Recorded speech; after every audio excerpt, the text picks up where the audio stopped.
भारत की इमेज दुनिया भर में हमेशा से एक कृषि प्रधान देश के रूप में रही है, क्योंकि भारत की आधी से ज्यादा जनसंख्या आज भी खेतों से जुड़ी हुई है। लेकिन इसका मतलब ये नहीं कि इंडिया मैन्युफैक्चरिंग में पीछे है। एक वक्त था जब भारत को सुई से लेकर लालटेन तक दूसरे देशों से खरीदना पड़ता था, और आज का वक्त ऐसा है जब भारत टू व्हीलर प्रोडक्शन में पहली रैंक पर है। चौंक गए ना दोस्तों, पर ये सच है। आज दुनिया भर में भारत की कई मैन्युफैक्चरिंग इंडस्ट्रीज लीड कर रही है। यहाँ तक कि इंडिया चाइना के बाद अमेरिका को पीछे छोड़ दूसरा सबसे बड़ा मैन्युफैक्चरिंग हब बन गया है। लेकिन कैसे हुआ इतना सब? कैसे एक देश खेती की राह पर चलकर बना दूसरा बड़ा मैन्युफैक्चरिंग हब? कैसे इंडिया ने अमेरिका को पीछे छोड़ा? चलिए जानते हैं हमारे आज के वीडियो में। आजादी के समय भारत में इंडस्ट्रीज की स्थिति क्या थी, इसका अंदाजा पहली पंचवर्षीय योजना में लग जाता है। ईयर 1948-49 में कुल नेशनल इनकम में फैक्ट्रीज का हिस्सा सिर्फ 6.6% था। उन फैक्ट्रीज में 24 लाख लोग काम करते थे, जो देश की कुल वर्किंग पॉपुलेशन का 1.8% थे। आपको बता दें कि उस वक्त देश में छोटी बड़ी सिर्फ 28,872 रजिस्टर्ड फैक्ट्रीज थी। लेकिन उस समय भारत में ना तो डेवलपमेंट था और ना ही एम्प्लॉयमेंट।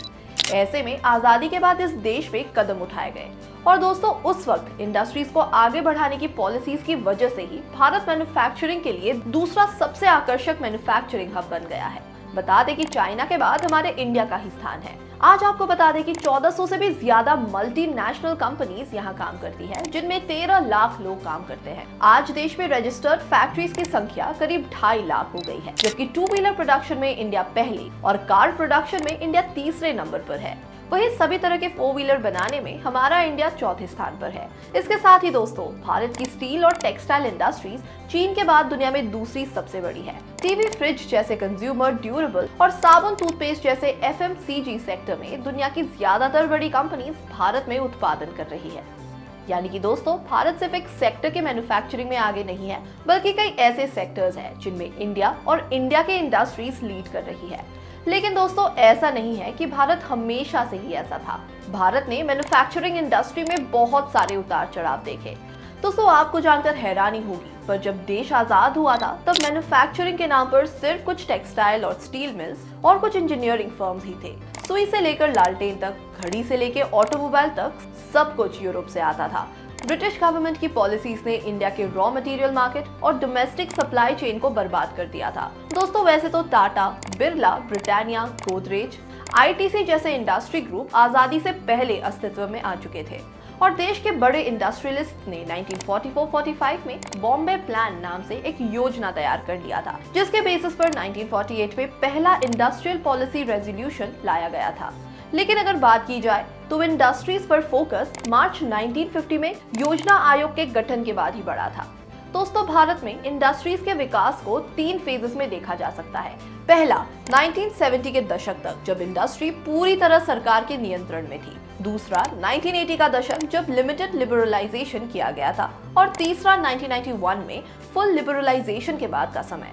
भारत ने शुरू से ही मिक्स्ड इकोनॉमी का मॉडल अपनाया था, लेकिन शुरुआती दिनों में प्राइवेट सेक्टर पर भी सरकार का कंट्रोल रहता था। यहाँ तक कि उस समय सरकार ही तय करती थी कि कोई कंपनी कहाँ इन्वेस्ट करेगी और कितना प्रोडक्शन करेगी और कौन सी टेक्नोलॉजी का इस्तेमाल करेगी। दरअसल 1938 में जवाहरलाल नेहरू की अध्यक्षता में नेशनल प्लानिंग कमेटी बनी थी, जिसने सभी मेजर इंडस्ट्रीज पर सरकार के नियंत्रण की सिफारिश की थी। शायद यही वजह थी कि नेहरू के प्रधानमंत्री बनने के बाद उद्योगों पर सरकार के नियंत्रण की नीति अपनाई गई थी। लेकिन ऐसे माहौल में इंडस्ट्रीज की एफिशिएंसी नहीं बढ़ी थी, और उन्हें बचाने के लिए आयात नीति अपनानी पड़ी थी। यानी कि सप्लाई को पूरा करने के लिए दूसरे देशों से चीजें खरीदनी पड़ी थी। लेकिन आजादी के बाद देश में इंडस्ट्री पर अच्छा खासा ध्यान दिया जाने लगा। यहाँ तक कि जहाँ पहली पंचवर्षीय योजना यानी कि पहले 5 ईयर प्लान में खेती पर मेन फोकस बनाया गया था, वहीं दूसरे प्लान में इंडस्ट्रीज पर मेन फोकस किया गया था। दूसरे 5 ईयर प्लान में पीसी महाल नोबिस के मॉडल में heavy and capital good industries पर फोकस किया गया था, ताकि इंडस्ट्रियल डेवलपमेंट का मजबूत आधार तैयार किया जा सके। उस दौरान आयरन एंड स्टील, कोयला, हेवी इंजीनियरिंग, केमिकल, सीमेंट जैसी इंडस्ट्रीज में काफी इन्वेस्टमेंट किया गया था, और सरकार की यही नीति तीसरी पंचवर्षीय योजना में भी जारी रही थी। वहीं तीसरी योजना तक कैपिटल गुड्स सेक्टर पर फोकस दिए जाने की वजह से कंज्यूमर गुड्स सेक्टर की अनदेखी भी हो गई थी, जिसका असर ग्रोथ रेट पर भी हुआ था। वही उस समय 1960 के दशक में फूड आइटम्स में बहुत ज्यादा कमी आ गई थी और कहीं ना कहीं बहुत से इकोनॉमिस्ट महालनोबिस मॉडल को ही इसके लिए जिम्मेदार मानते हैं, क्योंकि उस मॉडल में खेती को एक साइड कर दिया गया था। उसके बाद जब देश में खाने की कमी होने लगी तब एक बार फिर से खेती पर ध्यान दिया जाने लगा, जिस वजह से देश में एग्रीकल्चर का मॉडर्नाइजेशन किया गया और देश में ग्रीन रेवोल्यूशन आया था। लेकिन इस वजह से सबका ध्यान इस ओर चला गया और इंडस्ट्रियल ग्रोथ रेट में गिरावट दिखने लगी। जहां एक तरफ थर्ड 5 ईयर प्लान में ये 9% थी, जो 1966-67 में सिर्फ 0.6% रह गई थी। वही आपको बता दें कि ये गिरावट चौथी और 5वीं पंचवर्षीय योजना तक जारी रही।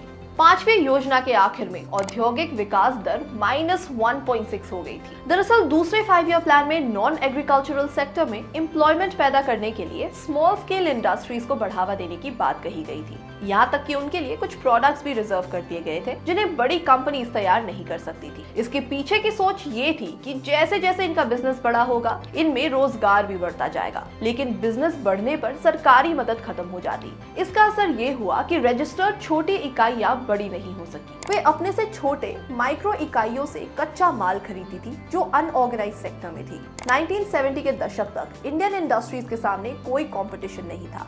उससे इनएफिशिएंसी बढ़ी थी। इसके साथ ही लाइसेंस राज भी एक मुश्किल थी। लेकिन 1980 के बाद लिबरलाइजेशन की शुरुआत तो लाइसेंसिंग पॉलिसी को उदार बनाते हुए इंडस्ट्रीज को ज्यादा आजादी दी गई। दोस्तों, उन दिनों में सरकार ने इंडस्ट्रीज को छूट तो दे दी थी, लेकिन उस वक्त भी फॉरेन इन्वेस्टमेंट पर रेस्ट्रिक्शन था। फिर भी प्रोडक्टिविटी बढ़ाने, प्रोडक्शन कॉस्ट कम करने और क्वालिटी सुधारने पर फोकस किया गया। धीरे धीरे फॉरेन इन्वेस्टमेंट के नियम और ज्यादा फ्लेक्सिबल बनाए गए थे। इसके साथ ही विज्ञान और टेक्नोलॉजी को भी बढ़ावा दिया गया था, जिससे टेलीकॉम इंडस्ट्री भी एक्सपैंड हुई थी। ये वो दौर था जब इंफॉर्मेशन टेक्नोलॉजी सेक्टर का भी जन्म हुआ था। इसके बाद 1991 में उदारीकरण की नीति अपनाते हुए इंडस्ट्रियल लाइसेंसिंग की पॉलिसी को खत्म कर दिया गया और बिजनेस शुरू करने के लिए नियम आसान बनाए गए। पब्लिक सेक्टर के लिए रिजर्व्ड इंडस्ट्रीज की लिस्ट छोटी की गई और भारतीय कंपनीज में फॉरेन इन्वेस्टर्स को पैसा लगाने की परमिशन मिली। इसके साथ ही कस्टम और एक्साइज ड्यूटी भी घटाई गई और इनकम और कॉर्पोरेट टैक्स भी कम किए गए। इसके बाद इकोनॉमिक रिफॉर्म्स लागू होने के तुरंत बाद औद्योगिक दर में गिरावट आई, लेकिन इसका एक कारण फॉरेन कंपटीशन था। दरअसल भारतीय कंपनीज इतनी मजबूत नहीं थी कि एक्सपोर्ट्स में कंपटीशन कर सके और उस समय भारत का इंफ्रास्ट्रक्चर भी काफी कमजोर था। लेकिन धीरे धीरे भारतीय कंपनीज ने भी खुद को बदला और उन्होंने भी विदेशों में अपने यूनिट स्थापित किए। बता दें कि टाटा स्टील ने 2007 में इंग्लैंड की कोरस कंपनी को 13 अरब डॉलर्स में खरीदा। उसी साल आदित्य बिरला समूह की हिंडल्को इंडस्ट्री ने अमेरिका के नोवेलिस को 6 अरब डॉलर में खरीदा था और आगे चलकर ये लिस्ट और ज्यादा बढ़ती गई। दोस्तों, इस तरह इंडिया का मैन्युफैक्चरिंग सेक्टर ग्रो करता गया। आपको बता दें कि भारत से 1948 में 1.363 अरब डॉलर का एक्सपोर्ट हुआ था और तब विश्व निर्यात में भारत का हिस्सा 2.6% था। वही बात अगर 2022-23 की करें तो इन सालों में भारत की ओर से दुनिया भर में एक्सपोर्ट 447 बिलियन डॉलर का रहा, जो कि 20.7% हिस्सा पेट्रोलियम, फार्मास्यूटिकल, केमिकल और मरीन प्रोडक्ट सेक्टर्स में ये एक्सपोर्ट बहुत अच्छा रहा, जो कि दुनिया के कुल निर्यात के 21% हिस्से से भी ज्यादा है।